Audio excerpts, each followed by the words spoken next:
given the choice between having happiness or gratitude, what would you pick? What about your kids or your grandkids? What do you wish for them? Do you want them to be happy in life or to have gratitude? Sometimes I hear people use these words interchangeably, and yes, they are related, but they are not the same. When I think back to when I was growing up, my parents wanted me to be happy. Being upset and angry and being frustrated, that was okay from time to time, but it was not a place where they wanted me to stay. I mean, who wants to be around a crabby kid, right? So they would do things to try and lift me up out of my dark teenage brooding. I don't know how successful they really were with that, but they tried.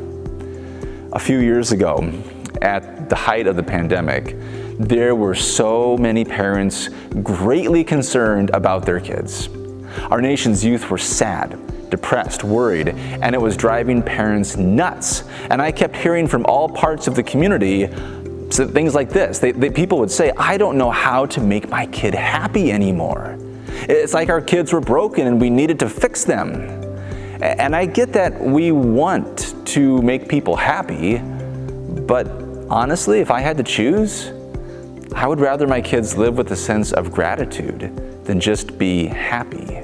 And the same would be true of me. I personally would want to focus more on gratitude than happiness. Here's the difference. Happiness is a feeling. It's an emotion. It's showing pleasure or contentment. But gratitude is so much bigger than a feeling. Feelings come and go. They are always changing, and they're always changing based on what's happening in life. Feelings are so fleeting, but gratitude is a state of being. Gratitude understands that you have received something from someone else. It is a response to a gift given. Gratitude connects us to a gift as well as to the gift giver, so there is a relational element involved with gratitude. But here's what's interesting to me. There is a never-ending list of books, blogs, vlogs, articles, and research studies on happiness. It's like a drug we can't get enough of. We are addicted to the feeling, and people will spend thousands of dollars on anything that can bring them happiness. Let me show you something. Soft drinks, tea, cars, clothing, and social media are products that all are being marketed and sold as happiness. No, it's not just carbonated, caffeinated sugar water. No. It's much more than that. It's happiness in a bottle, and your life deserves more happiness. So on your way home today, treat yourself to what you deserve at one of the 1,000 locations where it's sold. So here's why I find this interesting. In a world of happiness connoisseurs, the biblical story is absolutely out of step. It is out of sync because it is full of stories that rub up against our culture of happiness and what we've placed value on. The biblical story as a whole is not another book about how to get more happiness. Instead, it has story after story after story that focuses on gratitude. Then Moses and the Israelites sang this song to the Lord. I will sing to the Lord, for he has triumphed gloriously. Horse and rider he has thrown into the sea. The Lord is my strength and my might. He has become my salvation. This is my God, and I will praise him. My father's God, and I will exalt him. The Lord is a warrior. The Lord is his name. Pharaoh's chariots and his army he cast into the sea. His elite officers were sunk in the Red Sea. The floods covered them. They went down to the depths like a stone. Your right hand, O Lord, glorious in power. Your right hand, O Lord, shattered the enemy. In the greatness of your majesty, you overthrew your adversaries. You sent out your fury. It consumed them like stubble. At the blast of your nostrils, the waters piled up. The floods stood up in a heap, and the deeps congealed in the heart of the sea.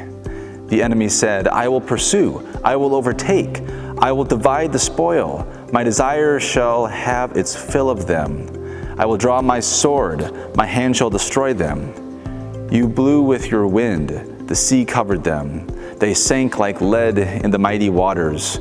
Who is like you, O Lord, among the gods? Who is like you, majestic in holiness, awesome in splendor, doing wonders?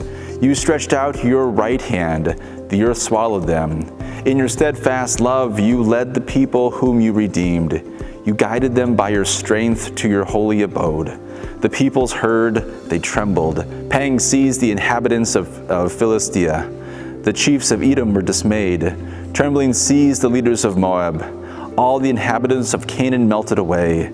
Terror and dread fell upon them. By the might of your arm they became still as a stone, until your people, O Lord, passed by, until the people whom you acquired passed by. You brought them in and planted them on the mountain of your own profession, the place, O Lord, that you made your abode, the sanctuary, O Lord, that your hands have established. The Lord will reign forever and ever.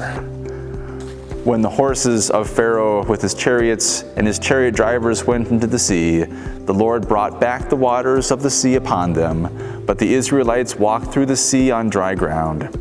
Then the prophet Miriam, Aaron's sister, took a tambourine in her hand, and all the women went out after her with tambourines and with dancing. And Miriam sang to the Lord, "Sing to the Lord, for he has triumphed gloriously.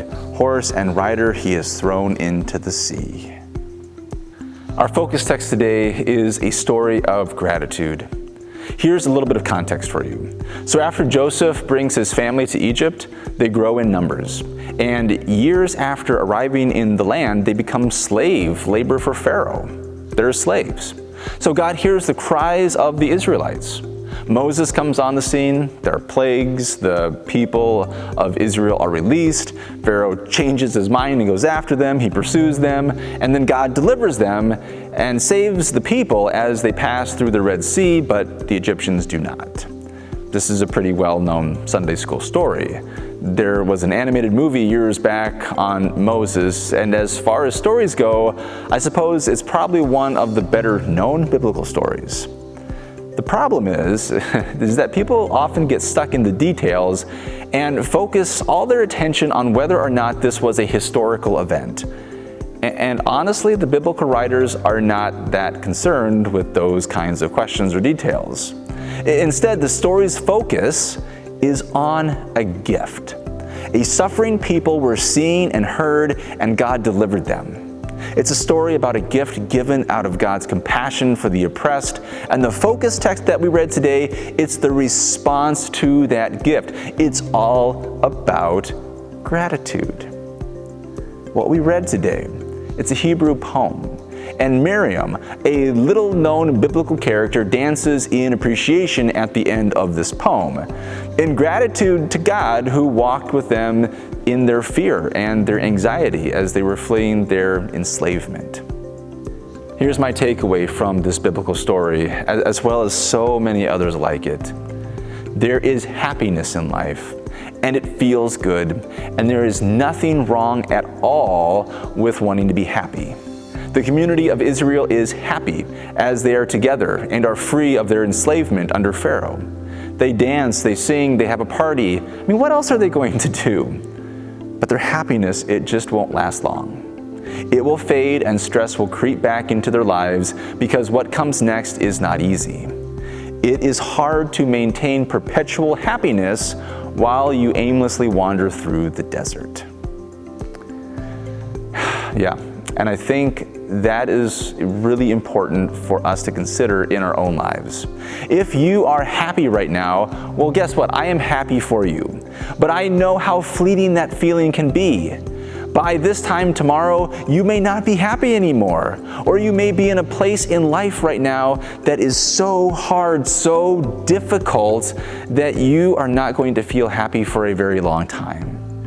And there is the temptation in these moments to read every self-help book on happiness out there and to believe the ads we see so that we can chase down happiness in our life or that we can chase it down for our kids.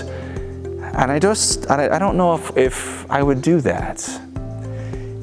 In our focus text, it is the deep gratitude that the people have to God at this moment that will sustain them for the long term when their happiness fades. In fact, in gratitude, it's their gratitude that will impact generations to come. From this moment on, every time the Jewish community gathers to celebrate Passover, to eat the Seder meal, they remember the gratitude of their ancestors, how they were gifted by God's act of liberation and love as they left Egypt.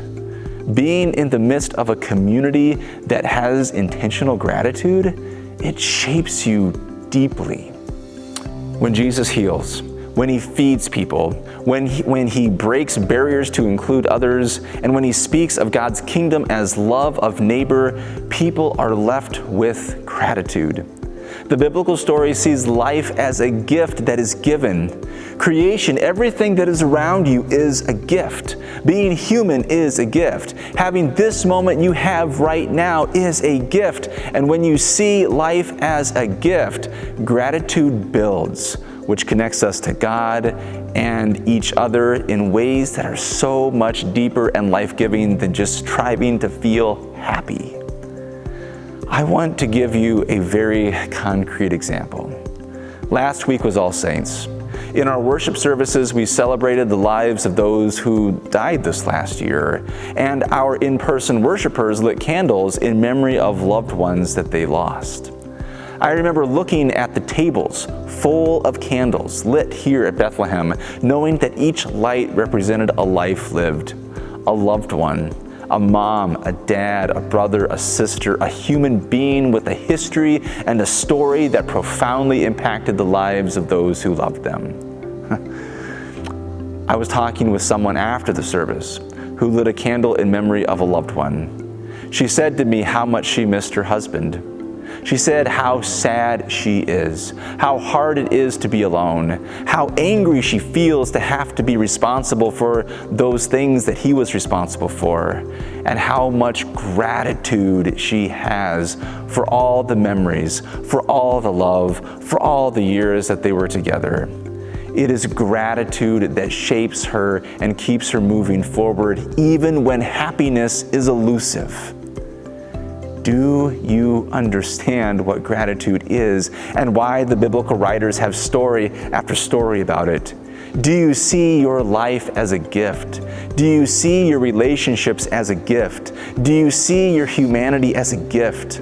Gratitude is the lens that you look through to see God's love that plays out in your life and in the lives of your community every day.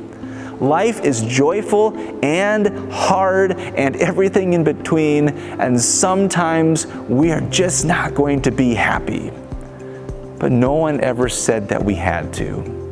Instead, the biblical story invites you to practice gratitude and see the gifts of God, the gifts of Jesus in your life, and in doing so, find the life that God has called you to.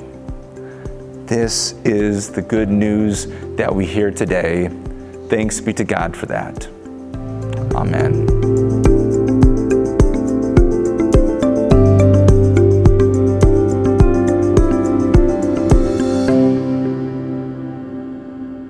As a way of taking this story and the reflection on the story and taking it deeper into your life, here are 2 reflection questions for you to think about, journal about, or talk with someone about.